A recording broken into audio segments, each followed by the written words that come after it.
अस्सलाम वालेकुम नाज़रीन, आप देख रहे हैं गढ़ महाराजा में तेज़ हवाओं के साथ बारिश का सिलसिला जारी है। आप देख सकते हैं कि गढ़ महाराजा में तेज़ हवाओं के साथ बारिश हो रही है। तकरीबन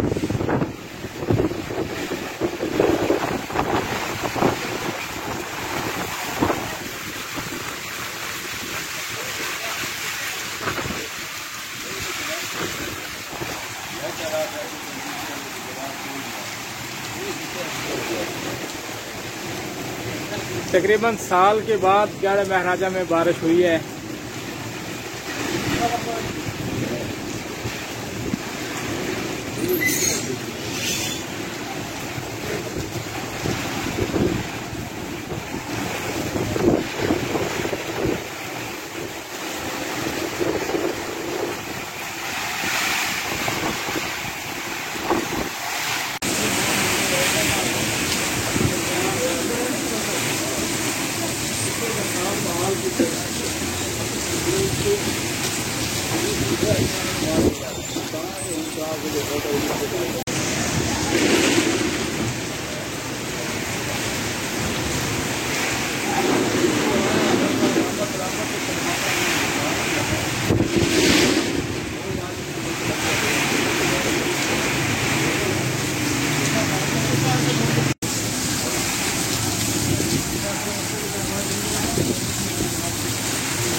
देखो तेरा कुछ बारिश